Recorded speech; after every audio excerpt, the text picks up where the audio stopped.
Yes, hello everyone and welcome to all our West Australian football fans to another edition of Around the WAFL, your go-to WAFL podcast in 2024. The finals race continuing to heat up as we head into round 17. 4 massive games that we're going to preview for you today. A massive Saturday afternoon of footy, plus the return of WAFL Wonderland. It is coming soon, so make sure you stay tuned for that. Paul Persick alongside Ethan Roth as we continue our Young Guns week here on Around the WAFL. Rothy, huge weekend of footy coming up. Round 17, I reckon, could be season defining. Yeah, it's massive and exciting week as Young Guns week continues. So, right in my realm, I guess you could say. And, No doubt about it. It's brilliant. Fantastic stuff. And of course, the young gun we're speaking to today is from Peel Thunder. Set to play only his 4th league game, Joel Brown. We're going to speak to him in just a moment ahead of that big game against Perth on Saturday. First, here's how you can win big at the WAFL in 2024.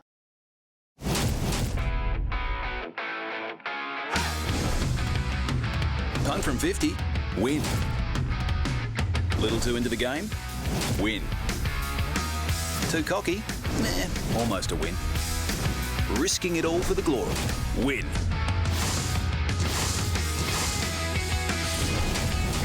It's win-win at the WAFL. Great footy, food and entertainment. Find out more at waffle.com.au.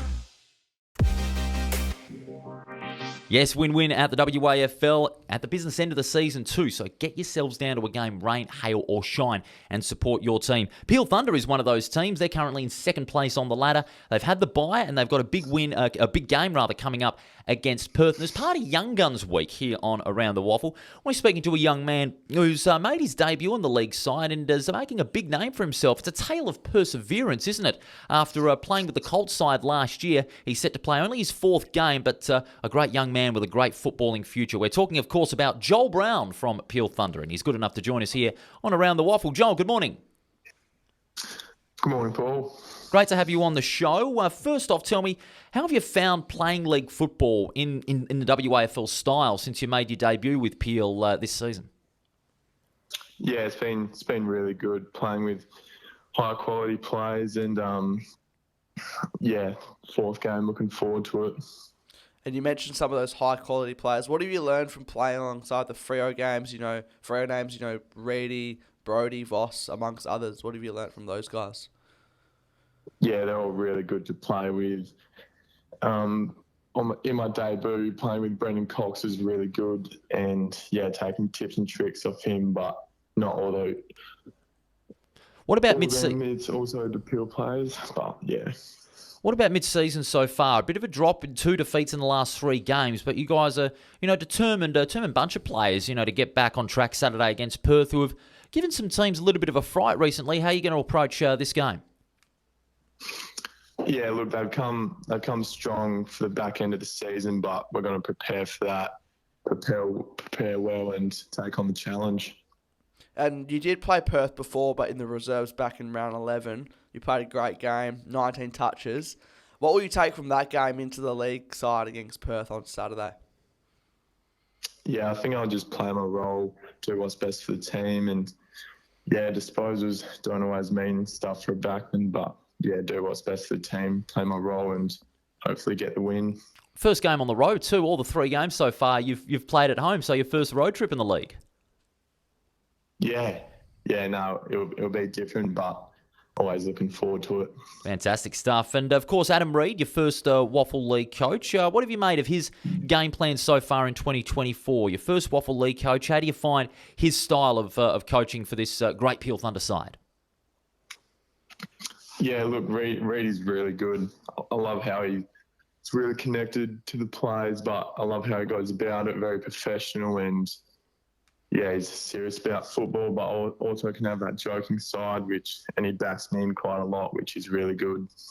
Fantastic stuff. He's a very good coach. And talk us a bit about your background for those listening. Obviously the commitments of driving from Donnybrook to Perth Estate 18s a couple of years ago, and doing that numerous times throughout the week, and then moving to Mandurah. Talk us through, I guess, the sacrifices you've made and a bit of your journey to this point. Yeah, so I was still meant to be at school this year, and I was living in Donnybrook earlier this year, and when I was in the summer squad and decided to move up, drop out of school, kind of focus on footy a bit and make it easier for me. But unfortunately, I didn't get into the winter squad. But And then the club and I decided to play at a high level and see how high I can go without state. And that's when I decided to go up to seniors. And yeah, now I'm playing league, and hopefully I can be consistent in league. Fantastic stuff, Joel. It's always a dream of many players that age to play league football and realise their dream. You're certainly doing that, and you're doing a great job so far. Fourth game, and we wish you all the very best. You're a great talent with a great future in sight. So, Joel Brown, thanks very much for your time here on Around the WAFL. Go get them against Perth on Saturday, and we look forward to seeing you out there on the field for the rest of the season. Yeah, thanks, gents. Thanks for having me. That was Joel Brown from Peel Thunder. Very well-spoken young man, for his age. And, you spoke about his background, coming over from Donnybrook to Mandurah to play in the WAFL side of Peel Thunder. It takes a lot of dedication, and he certainly got it. Yeah, and, a lot of these guys don't have a lot of media experience, so it's, tip your hat off to them for jumping on the show, and it's a new experience for them, and, they always speak really well and really giving with their time. Absolutely. We must thank Joel Brown and Caden Harbour for taking part. Young Guns Week on Around the WAFL, showcasing some of the best early bloomers in the league competition, and it is great to see so much young talent rising up through the ranks in the WAFL. Speaking of supporting the WAFL, you can check out some great WAFL merch right here. Introducing the WAFL Merch Shop, your ultimate destination for all things WAFL. From jerseys to scarves to caps, show your support for the WAFL in style. Grab exclusive merchandise now and gear up to cheer louder than ever before. Visit shop.wafl.com.au today and let your passion shine. Shop.wafl.com.au, some great merch. I got my shirt and my beanie ready to go for this weekend. I'm out to Revo Fitness Stadium for the game between Claremont and East Perth, and by jingos, it's going to be a huge day, rain, hail or shine. Yep, the beanie, hopefully you won't need that. I mean, hopefully the weather's not too bad, but if you do, it'll look great on you. Oh, it certainly will. I've tried it out myself, and I'm very happy. It looked good on you as well, no doubt about that. Let's get to the games for round 17. Crucial games, and I reckon this one may not be a one-sider, as some may think. At 1 o'clock on Saturday at Southern Logistics Stadium, Subiaco and the West Coast Eagles both have got nothing to lose now. Finals is out of the equation. It's simply playing for pride and respectability. But, maybe the West Coast possibly could have a chance against Subiaco because of the AFL-listed experience and also the fact that, they're starting to gel as a good 22 under Kyle Horsley. They are, and, their development is key, and it's not quite the morning match. It is a bit of an early one, but it's not the morning specialist that they've come to, but... the Eagles, I think there are a genuine chance, and, if they can get 13, 14 AFL-listed players, somewhere around that mark, depending on what happens with AFL, then that'll boost their chances incredibly. Well, especially when you've got players like, Dom Sheed, who had a great game last time out against West Perth with over 30 disposals. Campbell Chesser also displaying such ferocity to get back onto the ground after, being taken off after a big incident and playing a vital role in bringing the Eagles back into that contest against the Falcons. I'd love to see Campbell Chesser just get a good run at WAFL level for the next month or so. I think it would be really good for his development and get some continuity. Even if he dominates, just keep it in there, build that confidence. I think the profile of Subiaco's backline could come under a bit of, could be under the microscope, especially if someone like a Rusco gets under fire. Who knows if Jack Darling's going to be there. That could be a bit of a concern for Subiaco. I reckon Darling should remain at that WAFL side. I reckon he should because, I think his time at AFL level is just about up, but I reckon he can still play to the best of his abilities at WAFL level. I mean, he sunk the dagger into West Perth's hearts with a couple of goals, and I reckon he could still become a goal-kicking machine at WAFL level if his body's willing to do so. Yeah, and he can also help out the young guys, Exactly. with the resume that he's got and the experience that he has.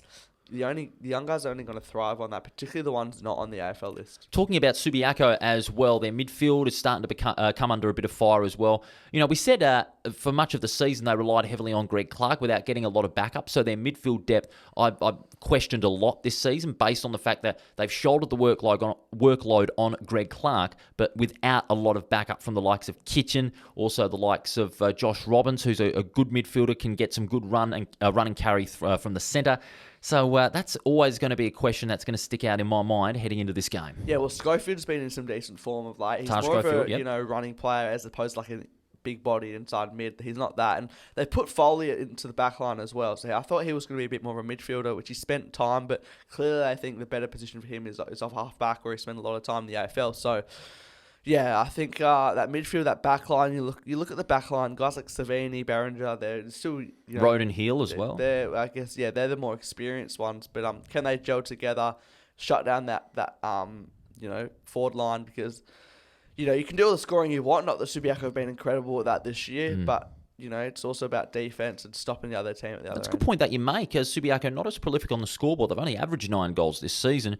And speaking of that, Mayo and Sokol, they've really got to lift. I reckon if they can lift and get a big bag against an Eagles back line that is as unpredictable as anything, then Subiaco might get the points. Yeah, well, Mayo had a starting fly to the year, and I think he's dropped off a little bit, but I don't think that's through sort of his fault. I think you need the supply coming from the midfield in the first place, and as a key forward, you're not going to have these games you're kicking 3-4 every week as he was doing in the early parts of the season. So I think there's a big burden on him, and I think maybe him and Sokol are carrying that weight too much, and they need others to step up. I know a positive has been Jacob Evatt coming to the side. Evatt has been huge as a small forward.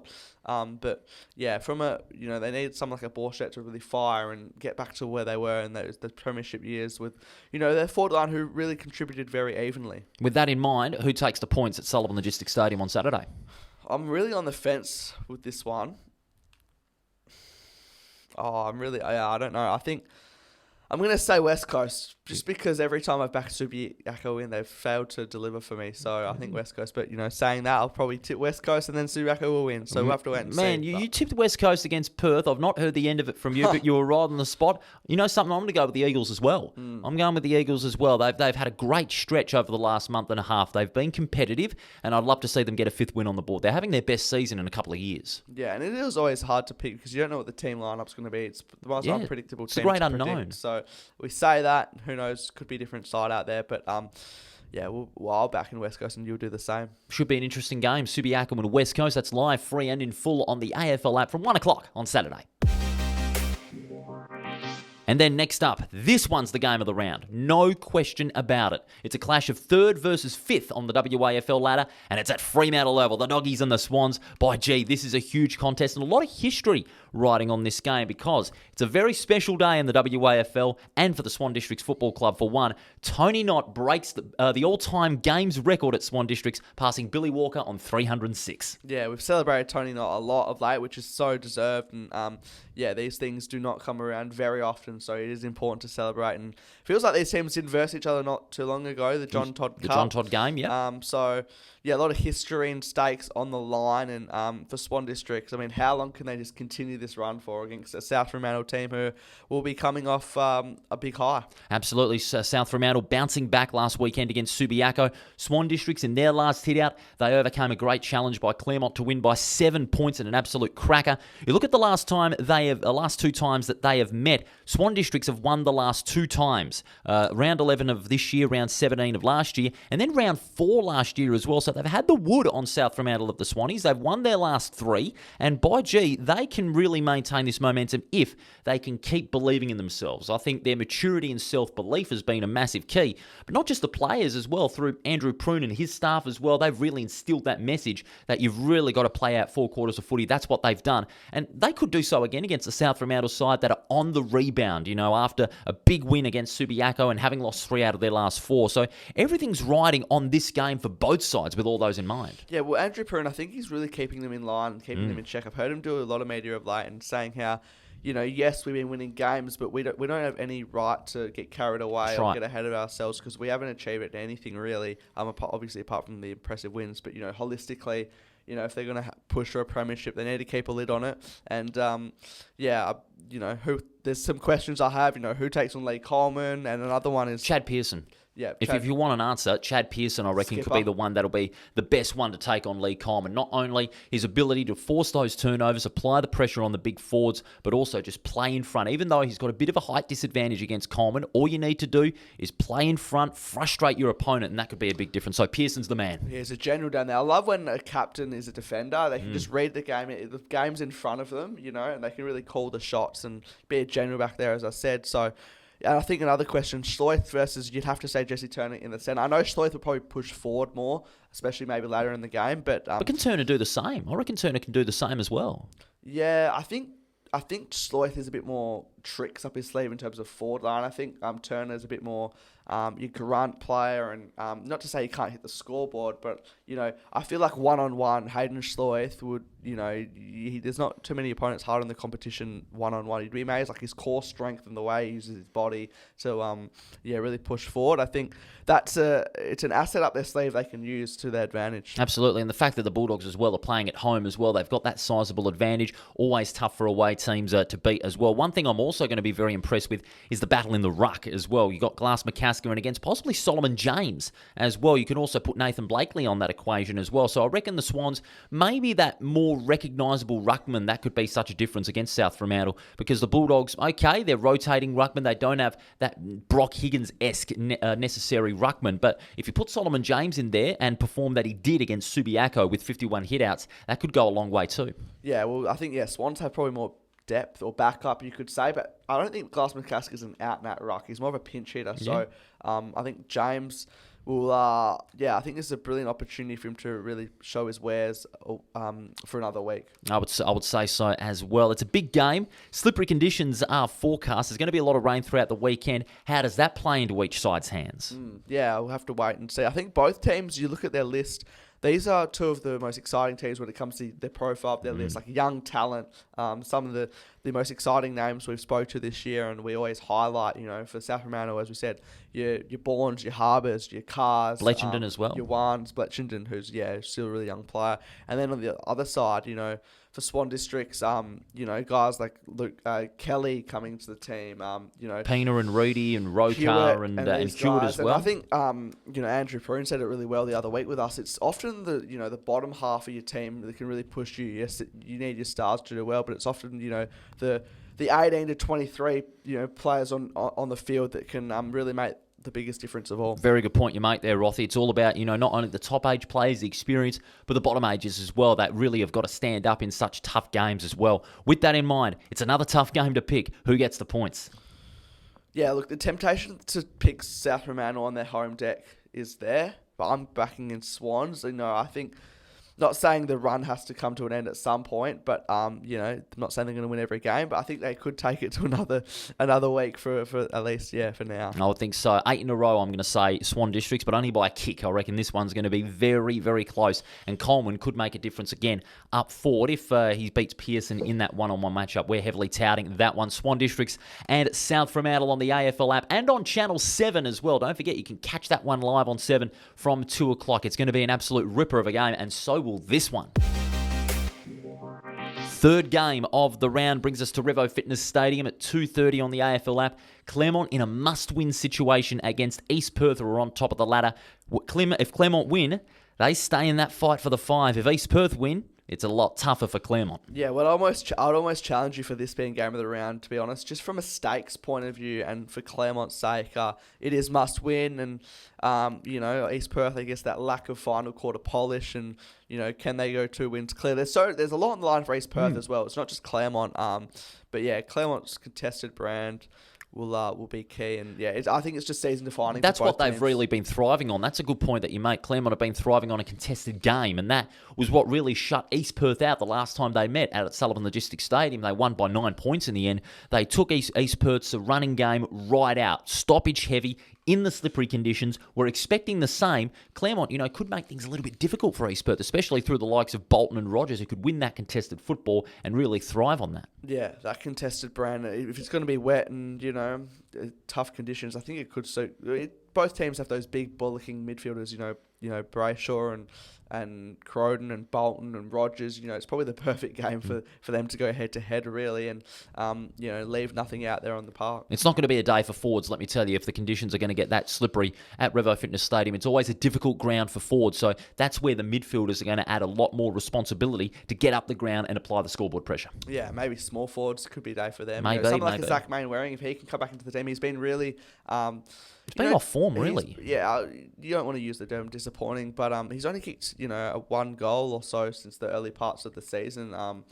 If he can get back to form, because he was flying last year. Like, I remember last year, he was probably one of the most improved players in the competition. He was, yeah. So, not sure what's happening there, but, these things can happen. So, bearing in mind all things. So, I think you mentioned not a day for the forwards, but I think when it was... when it was raining last time these teams met, Alec Waterman from memory, he really was one of the big difference in similar conditions to what we're expecting. Well, because he's a small forward, that's exactly why. I mean, we said it was going to be not a day for the tall forwards, the 190-plus centimetre forwards. But if you put Alec Waterman in that forward 50, he could apply the scoreboard pressure. In turn, you put Crowden up forward as well. You could put Brayshaw up forward because they're both, good goal-kicking mids as well. They can shift up forward a little bit. So it's going to be their responsibility that'll take control of this game. Yeah, and even, Graham as well played well on the weekend. As well. Tommy as Medhat as well. Yeah, he's that medium forward that you like to see at ground level. So, yeah, I think this game, whoever loses this game, East Perth, we expect them to definitely be in the finals. But Claremont, if they lose, I think potentially could be curtains. I hate to say it because we want as many teams vying for finals as late in the season as possible because it keeps it interesting. But it'll be tough to see them if they can't get through here. But they've treated every game like a final. They have, Credit to them. So if they can keep that mentality, I think that'll hold them in good stead. Who does win? It's a big game, this one. Yeah, I think Claremont. I think, as I said, that will to win, and I think that sense of the occasion, I think, will come into it. And, for Bolton and these guys, time's ticking, so it's that all-in mentality, and I think those guys will lead from the front. Not just for the experienced guys, but for the younger guys as well. You talk about the likes of DeLacy, Main Waring, if he gets back in the side, Alvarez as well, Pacera, and Mitch Barron. With that in mind, I'm saying Claremont as well. I reckon Claremont do need to sense the urgency.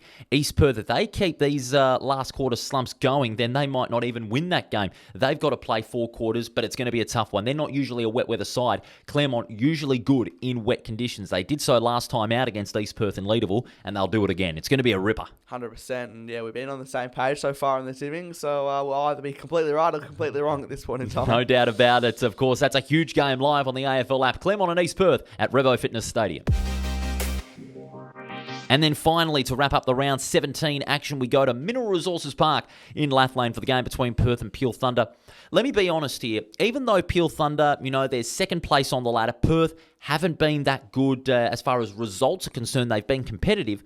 Peel Thunder should not take Perth lightly. That's my warning right there. You should not take Perth lightly in this game. You've got to play to your game plan.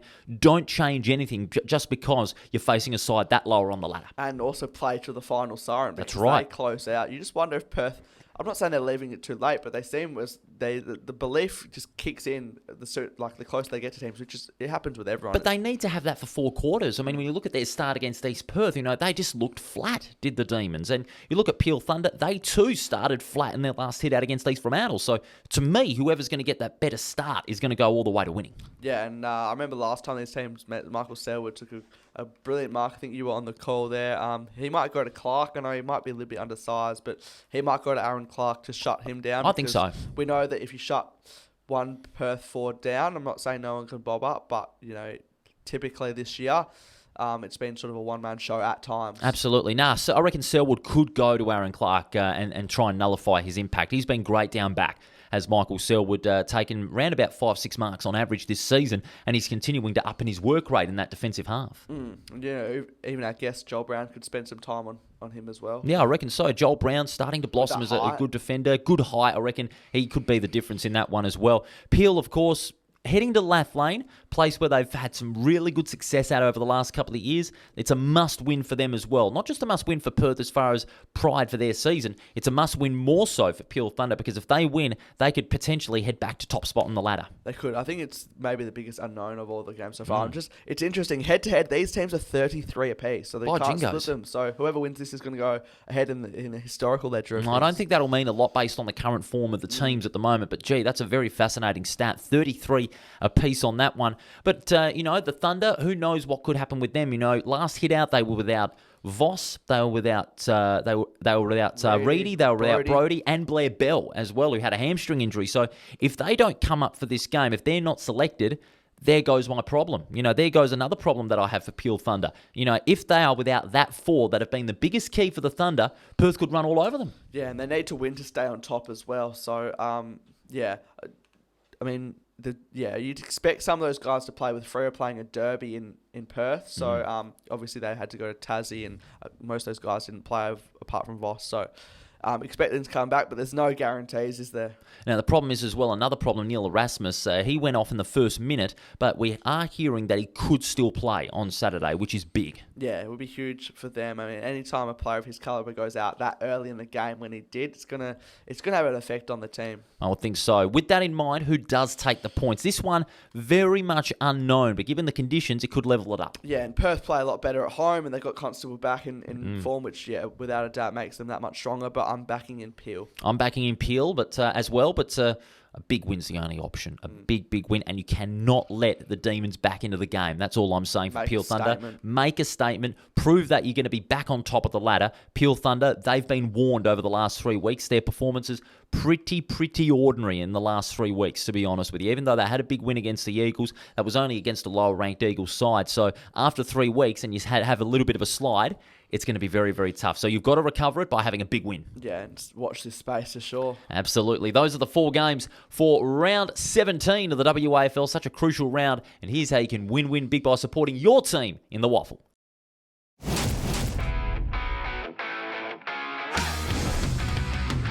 Punt from 50, win. Little too into the game, win. Too cocky, almost a win. Risking it all for the glory, win.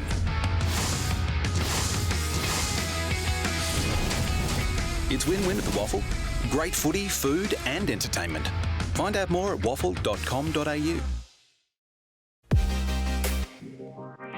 Speaking of win-wins, not just this weekend, in just a couple of weeks' time, round 18, Fremantle Oval, WAFL Wonderland's back. How good is this, Rothy? WAFL Wonderland received so well in the first half of the season with great crowds, kids' food trucks, activation zones, the DJ itself. It's coming back for one final hurrah, and no better game to do it, the original derby. Yeah, expect a big crowd. Yeah, all the fun, as you said, such a family affair, such a community environment. So with how popular and, it's been received, there's no choice but to bring it back, is there? Absolutely. Shout out to all the folks at the WA Football Commission for putting together this great concept. I mean, there were the signs that it was going to be there for a long time from that round 1 game at Pentanet Stadium in Joondalup on a Thursday night. We had over 4,500 over there at Pentanet Stadium. And then the WAFL Wonderland was also at the first Fremantle Derby, and that was 7,500. That's how bloody good WAFL Wonderland is. It's a wonderful new concept, and I reckon if it's popular again this time around in round 18,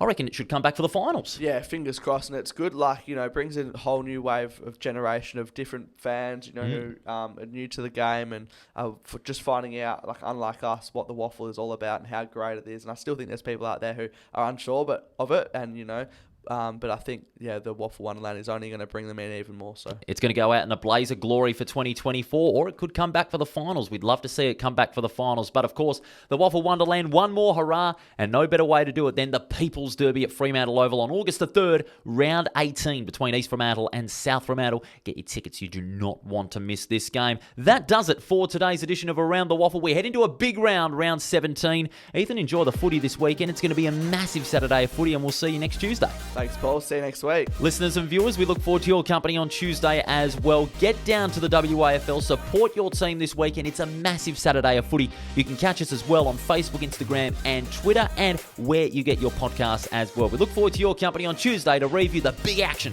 from Round 17.